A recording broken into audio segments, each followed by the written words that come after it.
Welcome, welcome to Freaked Out with your co-hosts, Liz and Landon. What's up, everybody?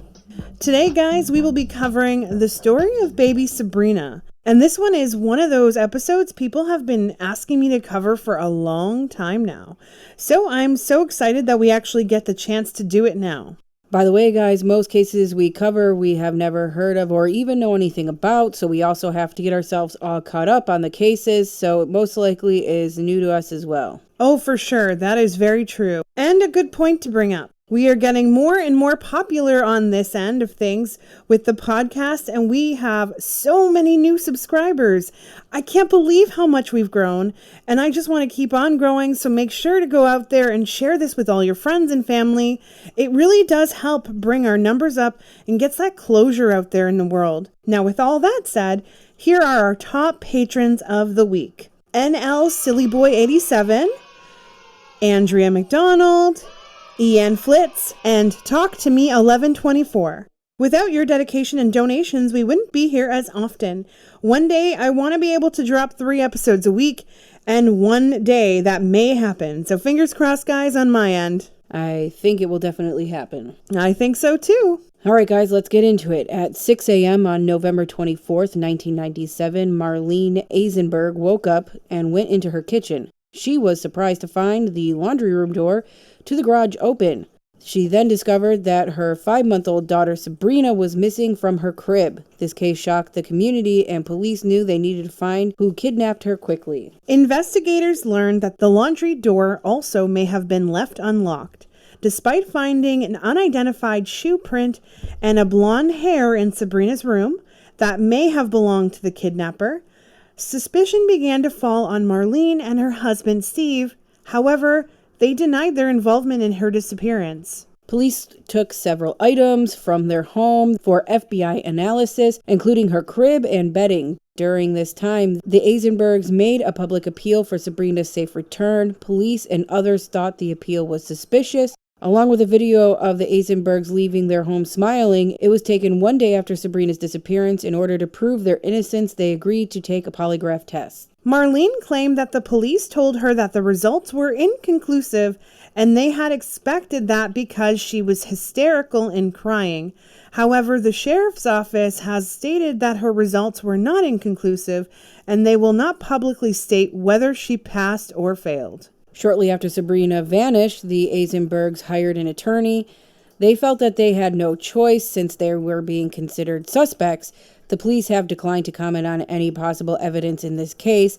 They claim that the Eisenbergs have not been very cooperative in it at all. Police have not ruled them out as suspects, but they continue to maintain their innocence in Sabrina's disappearance. Steve and Marlene are considered possible suspects in this case, and the police were suspicious because there were no apparent signs of forced entry and no ransom demands. They became even more suspicious after the parents' press conference and video of Marlene smiling. They also were suspicious of a video of Sabrina a few days before she vanished. To some investigators, it appeared that she has some bruises on her face and a patch of hair missing from her head. However, the Eisenbergs deny any involvement in her disappearance. The Eisenbergs believe that Sabrina was abducted from her crib by someone who wanted a baby but could not have one of their own. It is now believed that Sabrina may have actually been abducted, and her parents believe she is still alive. In November 1999, Steve and Marlene were arrested and charged with conspiracy, lying to investigators, and giving false information about Sabrina's disappearance. Investigators claimed to have recorded conversations between them, with Marlene saying, "The baby's dead and buried," and "It was found dead because you did it. The baby's dead no matter what you say, you just did it." Steve apparently said, "I wish I hadn't harmed her," and they don't know the truth, right?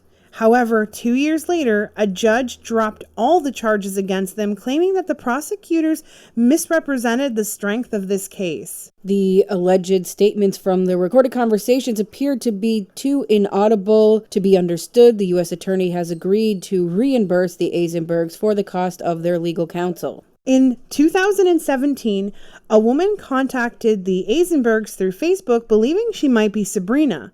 She said she could find no records or photos or documents for the first 5 months of her life, and she apparently bared resemblance to the Eisenbergs' 2 other children. DNA test was currently done by a private lab to determine if she was in fact Sabrina. And also another woman also came forward believing she was Sabrina. DNA tests being done on both of them, and also she claimed something along the lines of having the same birthday. Neither one of these girls had a positive DNA to Sabrina, though. Yes, and Sabrina has 2 other siblings, William and Monica. The parents have had a hard time in their lives trying to make money and being able to get out of the shadows of their daughter's disappearance, but they do manage and believe that their daughter is still alive. So what can you tell us about Sabrina now? Well, I'm happy to say that I feel like she is alive. I feel like she has no idea she was taken, sadly, and I see that there's a lot to say here, and I don't even know where to start. How about leading up to her disappearance? Is there anything that you can feel there first? Oh yeah, I can at least say that the parents aren't far off from their belief of Sabrina being taken by someone who wanted a baby. I keep seeing a beautiful neighborhood, and I see Marlene holding her daughter above her head, and I feel like Sabrina was squealing with laughter and feeling really good. She was so chubby and eating her fists and wanted some food, and that's kind of the look I'm getting anyway. And I see this view from a car, a woman in a car, looking like she had lost her own child. I actually feel like she had lost a few children miscarriage-wise, sadly, and I see that her and her shitty boyfriend were trying to have another child. She is someone who was beaten and abused and had a miscarriage, a few of them. I even feel like the last pregnancy she had may have been a stillborn. Now, I'm unsure of what happened from what I feel, but the images I'm getting is that she may have given birth in her toilet or something like that. I don't feel like the baby lived, of course, and I see that she went into a complete panic mode and lost her mind and didn't have plans to steal a baby, but she was looking for something good to happen in her life. And she had a beat up car, blue, light blue, decided to get herself out, and she started to hang out by parks and playgrounds. And then the parks and playgrounds turned into stalking neighborhoods. She would sit in her car and watch, and had to do this for probably a couple of weeks to a month, just watching.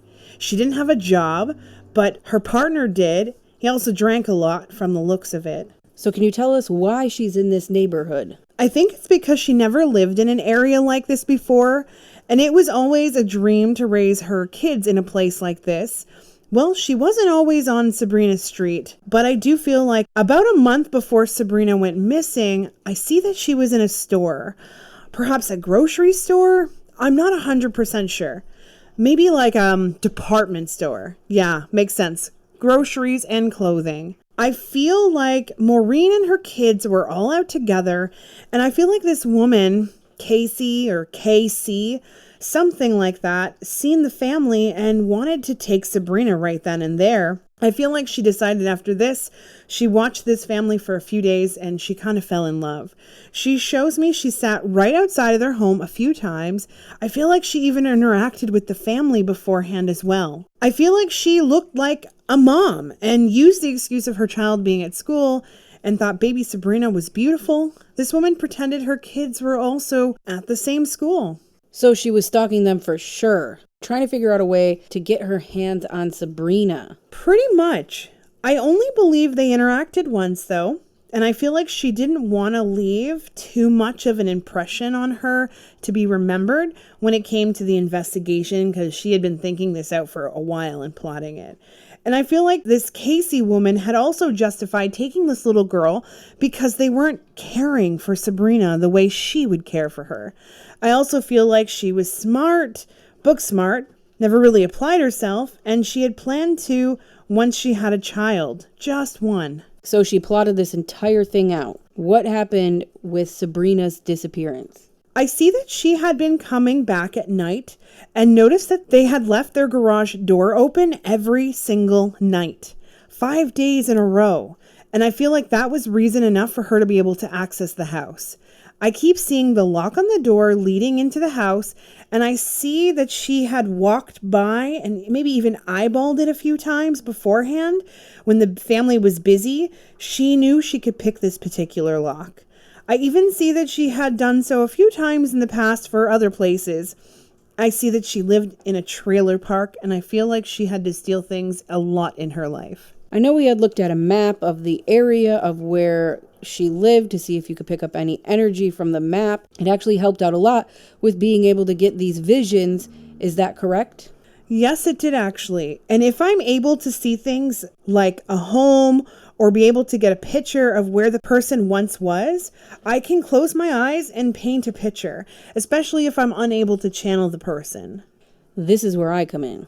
Yes, I had told Landon that this woman was not part of this suburban area, and I felt like she lived in a trailer park nearby, and when he pulled up the map of Valrico, he had found this trailer park that was actually pretty close by. Yeah, I pulled up the trailer park and Liz felt this tingly sensation, and she confirmed she believes that is where Sabrina was for a while, at least for several months. Yes, I feel like Sabrina was there for a while until her new kidnapper mom moved her away. Let's come back to the night of Sabrina's disappearance. Yes, she didn't have to use her skills to unlock the door because the door was already unlocked. She was good. She was really good. She was stealthy and tiny and was armed in case she ran into any issues along the way. Did she get rid of the evidence? Yes, she did. I see that she had sterile products and a glove, maybe a fanny pack. She didn't want this to come back on her. She didn't want to fail, and she had a knife in her pocket just in case things got hairy. She was able to get in and out without Sabrina even waking up. I see that she parked a little away from the house. She had a stroller outside of the house as well, about a block up. How long do you think that she was in the home? I would say maybe 3 to 6 minutes. She had her in a stroller and walked down very quietly at 3 a.m. Put Sabrina in the car. I'm unsure of what type of car, but it kind of looks like my old Volvo, rust stains to match. Wow, this woman wasn't going to stop until she obtained Sabrina, it seems. Where did she take Sabrina? So she only lived about 11 minutes away from the house, which is wild, and I will talk about that here in a moment. She was thinking like a cop. She had a lot of run-ins with police. Not that she spent time in jail, but perhaps her partner did. She decided to get herself an overnight bag for herself and took Sabrina to a little shitty motel for maybe 1.5 nights. She didn't have a lot of money, but she bought herself some food, Sabrina food. I feel like she bought boy clothes for her as well, and I think she even cut her hair. It wasn't long, but she just wanted to make sure she was disguised as much as she possibly could make her.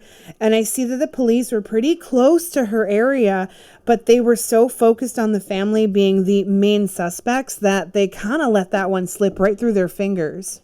Yes, I see that they did a few searches for her, and they claimed that it was a massive search. However, they came up empty-handed. Right? I feel like she spent a night and a half at a hotel, and then she went right back to her old address, which we believe to be the Cypress Mobile Home Rental Park on Marjo Lane in Valrico, Florida.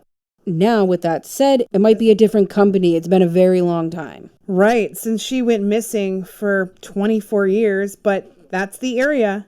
There is something about it. Just feels like she was in that area.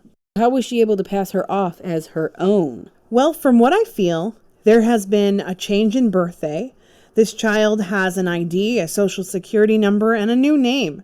She didn't keep the same birthday or even the name. I feel like the name may be Amber. I am not 100% sure.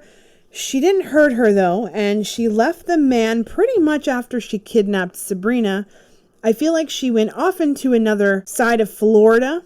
I don't feel like she ever left Florida until quite recently. I also feel like Sabrina may be in another state elsewhere, but I don't feel like she lives with her kidnapper mother anymore. I feel like this woman has done drugs pretty bad in her older age, and I feel like Sabrina has pretty much cut her off. Does she feel like she is out of place at all? I don't even know. I feel like she does, but doesn't. Like, I feel like her mom did okay as a mom for a while, but the guilt of having her child back when she wanted her, as Sabrina grew up, she was not a baby anymore, and completely disassociated with her around the age of 14, 15. She wanted to steal a baby again a few more times, but Sabrina would obviously know something is up, so she just does drugs and holds on to her dead baby energy. So she didn't even end up getting what she truly wanted. Nope. She did for a while, it seems, but then as this kidnapped child grew up, she wanted her baby again. How is Sabrina doing now? Honestly, with this one, I don't feel baby Sabrina's energy at all. I'm actually picking up the energy of the woman who's kidnapping her. She was a baby. She had no sense of anything even changing as a baby. Her mother never took photos of her until she was about 8 or 9 because she didn't want her daughter to find out. But she also told her that there was a fire when she was a child.